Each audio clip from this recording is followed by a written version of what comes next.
हाँ दोस्तों, पहले आप इस वीडियो को देखिए और इस वीडियो को देखने के बाद हम आपको बताएंगे कि यह घटना कहाँ की है और इस घटना में क्या हुआ है और क्या किया गया है। पहले आप इस वीडियो को देख लीजिए पूरा।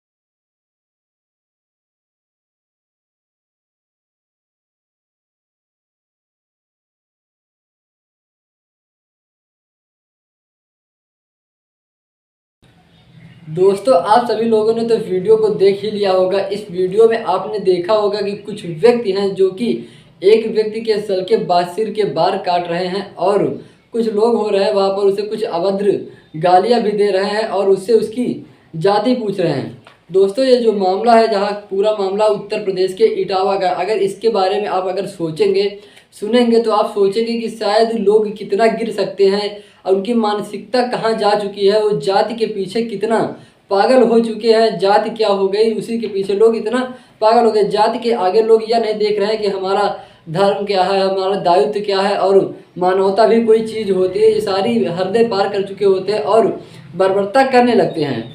जी हाँ दोस्तों, आज की जो यह सच्ची घटना है, यह घटना कहीं और की नहीं, बस उत्तर प्रदेश के एक ज़िला पड़ता है जिस ज़िले का नाम होता है इटावा। यह घटना इटावा की। इस घटना को पूरा बताने से पहले आपसे एक रिक्वेस्ट कि आपको वीडियो अच्छा लगता है तो पहले वीडियो को लाइक कर दीजिए और चैनल को सब्सक्राइब कर लीजिए ताकि हमारा हौसला बढ़ता रहे और मैं आप सभी लोगों को इस तरह की घटनाओं के बारे में जानकारी देता रहूँ।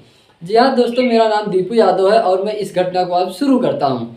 दोस्तों, ये जो घटना होती है उत्तर प्रदेश की इटावा की होती है। इटावा के अंतर्गत एक गांव पड़ता है। उसी गांव में जो होता है भागवत कथा हो रही होती है और उस भागवत कथा में जो होता है तो दो लोगों को आमंत्रित किया जाता है जो कि कानपुर के रहने वाले होते हैं, लेकिन वह प्रेजेंट टाइम में लगभग 10-15 साल से इटावा में ही रह रहे होते हैं। वहीं पर एक गाँव के आसपास कहीं पर रहते हैं। उसके बाद वो लोग जाते हैं इटावा, जहाँ पर आयोजन किया जाता है उस भागवत कथा का। वहाँ एक दिन की भागवत कथा हो जाती है। कथा होने के बाद श्लोक होता है, उसके बाद कथा शुरू हो जाती है। कथा शुरू होने के बाद वहाँ के जो व्यक्ति होते हैं वो किसी तरह से पता लगाते हैं और लगाते हैं कि पता चलता है कि ये लोग पंडित जाति के नहीं, किसी अन्य जाति के हैं। फिर वो लोग वहाँ पर आते हैं और उन लोगों से उनकी जाति पूछते हैं। उनसे पूछते हैं कि तुम चमार हो ना, तो कहते नहीं, हम चमार नहीं हैं, हम यादव जाति से हैं और हम यादव हैं। तो वो कहते हैं कि तुम यादव होकर के हम इस पंडितों के गांव में आओगे और इस तरह की कथा कहोगे, तुम्हारी इतनी हिम्मत हो गई है कि तुम पंडितों के गांव में आकर के कथा कहोगे और हम लोग आपको बर्दाश्त कर लेंगे, हम लोग आपकी कथा सुनेंगे। क्योंकि जो आयोजन करता होते हैं वही इस तरह की बातें कहने लगते हैं। तो वो कहते हैं कि आपको पहले पता कर लेना चाहिए था कि हम किस जाति से हैं और हम क्या करते हैं, हमें कथा के बारे में जानकारी है, हम इसके बारे में जानते हैं, इसलिए हम कथा कहते हैं। तो कहते हैं तुम्हारा लोगों का एक भी नहीं चलेगा क्योंकि ये पंडितों का गांव है, यहाँ पर सिर्फ पंडित ही कथा कहेंगे और आप लोगों की कोई अधिकार नहीं है, आप लोग नीची जाति के हो, आप लोगों को इस तरह नहीं कथा करने का कोई अधिकार नहीं।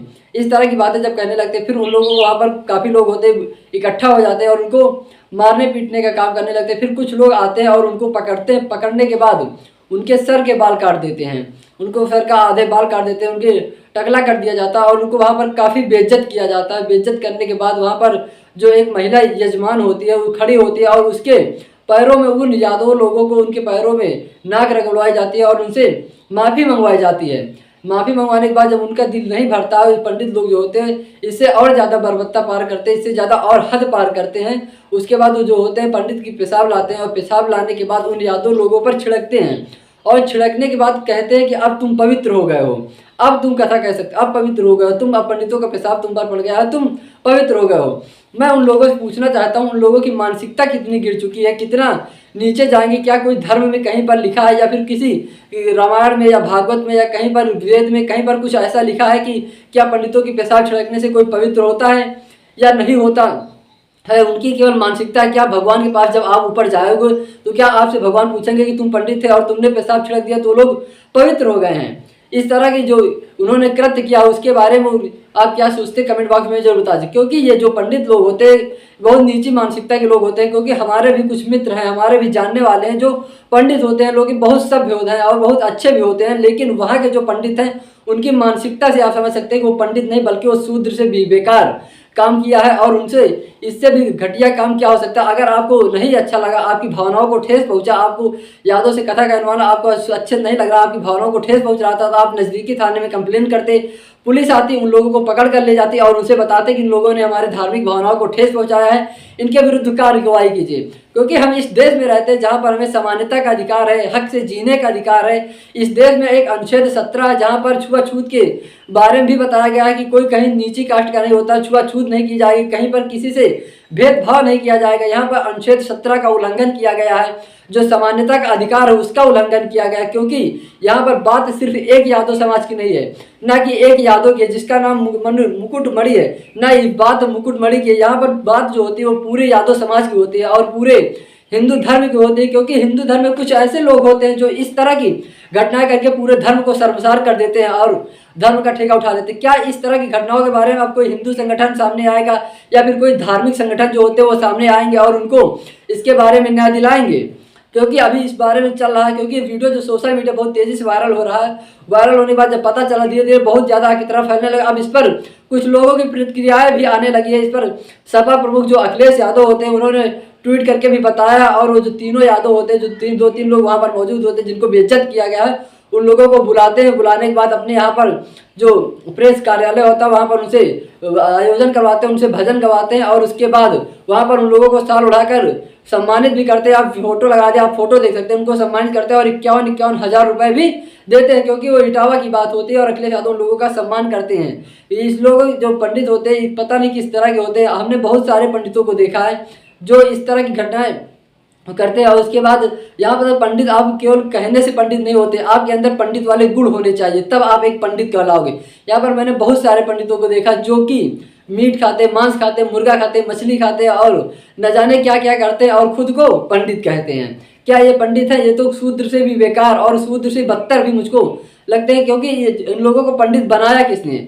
हम ही लोगों ने पंडित बनाया, एससी ने, एसटी ने, ओबीसी ने और सभी समाज के लोग जो उनको बुला करके उनसे आयोजन करवाते हैं और उनको पंडित कहते हैं और उनको सर पर बिठा के रखते हैं। माना कि आपके अंदर वो गुण है, आपकी वजात, लेकिन आप किसी के साथ इस तरह की बर्बरता नहीं करेंगे, उसके ऊपर आप उसको सभी के सामने बेइज्जत नहीं कर सकते, किसी को उसके बाल नहीं मुड़वा सकते, ना कि उसके ऊपर आप पेशाब छिड़क सकते। ये कहीं पर भी सही नहीं है और ये उसके साथ सही नहीं हुआ है। इस पर भी वहाँ पर जो इटावा पुलिस होती है, जब उसको पता चलता है, वीडियो वायरल होती है, तो जो इसका पीड़ित होता है, पीड़ित के पास की पहचान की जाती है, पीड़ित की फिर तहरीर ली जाती है, तहरीर लेने के बाद फिर 4 लोगों की गिरफ्तारी भी कर लेती है, उन लगा दिया उन लोगों को फोटो आप देख सकते हैं।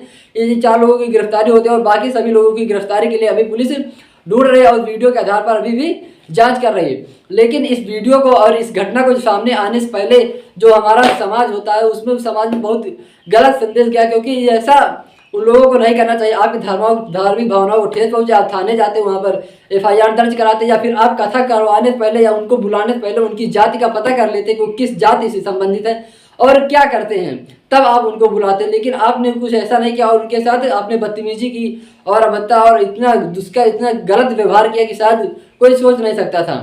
दोस्तों, इस घटना को सुनाने का मेरा उद्देश्य किसी को परेशान करना नहीं, ना कि किसी की भावनाओं को ठेस पहुंचाना है, न कि किसी जातिगत या फिर किसी व्यक्तिगत भावनाओं को ठेस पहुंचाना। बस मेरा मकसद है कि आप सभी लोगों को जागरूक करना, सतर्क करना और सावधान करना, क्योंकि आप सभी लोग हमारे समाज में घट रही घटनाओं के बारे में तो जाने, उसके बारे में तो समझे, कहाँ पर किस तरह के लोग रहते हैं, किस तरह की मानसिकता होती है उसके बारे में भी समझे और हमारे जो अधिकार हैं उनको भी समझे, क्योंकि यहाँ पर अनुच्छेद 17 का भी उल्लंघन किया गया और समता का अधिकार जो होता है उसका भी यहाँ पर उल्लंघन किया गया। जब हम चाहते हैं इन लोगों को, जो यादव समाज के लोग होते हैं, उनको न्याय मिले। और इस वीडियो को ज़्यादा से ज़्यादा शेयर कीजिए और ज़्यादा से ज़्यादा सब्सक्राइब कीजिए और वीडियो को लाइक कीजिए, हमारे चैनल